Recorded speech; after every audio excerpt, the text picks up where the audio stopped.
Alam mo bang merong psychology trick para mapaisip sa'yo at isip-isipin ka ng isang tao?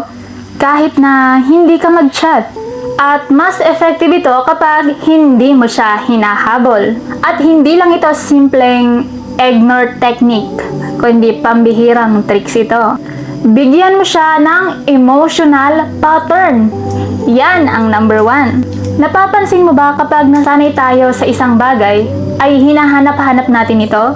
Ito naman kapag sinanay mo siya sa presence mo, sa mga jokes mo, sa mga motivations mo, sa mga good vibes mo, ay nasasanay siya yung utak niya sa presence mo. So kapag bigla mo tong tinigil ay hahanapin niya ito.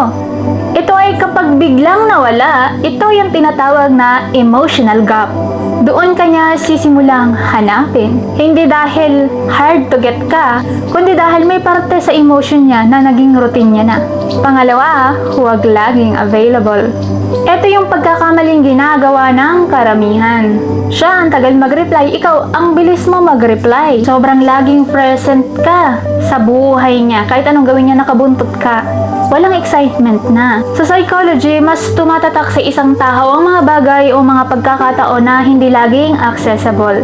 Parang favorite song lang yan. Kapag araw-araw mong pinapatugtog, nakakasawa talaga. Pero kapag yung isang playlist mo ng mga song na favorite mo, minsan mo lang patugtugin, tuwing Sunday lang, talagang namimiss mo talaga. Kaya, ganun din sa tao. Number 3, ito ay bihirang technique na hindi madalas pinag-uusapan. Huwag mo ipakita lahat tungkol sa'yo. Lahat na ng attitude mo, pinakita mo na. Lahat ng bad, ng good, ng kahit anong side ng pagkatao mo, pinakita mo na. Kailangan may konting mystery ka para iniisip-isip niya yung tungkol sa'yo. Kunwari, hindi mo lahat kinukwento ng buong araw mo, hindi mo lahat sinasabi ng nararamdaman mo, lalong wala naman kayo, o meron man kayo, huwag mong sobrang ikwento lahat. Kumbaga, dapat may sarili kang mundo bukod sa kanya. At dahil doon, mas lalong nagiging interesting. Pang-apat, mag-focus ka sa sarili mo. Ito yung pinakamalakas na psychological trick.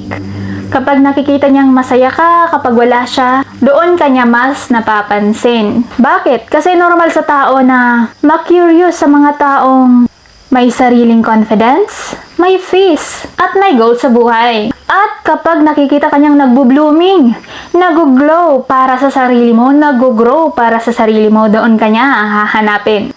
Tandaan natin ito na ang isang paraan para hanap-hanapin ka ng isang tao, hindi dahil pinilit mo siya na habulin ka, kundi dahil may feeling siyang kakaiba kapag andyan ka. At mas lalo niya itong nararamdaman kung pansamantala mo itong ititigil o mawawala. Kung nagustuhan mo ang video na to, huwag kalimutang mag-like, mag-share, mag-subscribe para lagi kang updated sa ating mga latest video. Thank you so much! Babush! Oops! Para sa mga gusto ng ring na ganito, ng bracelet na ganito, at ng relo na analog watch, andyan lang yan sa basket. And also, this dress, o diba, maganda siya.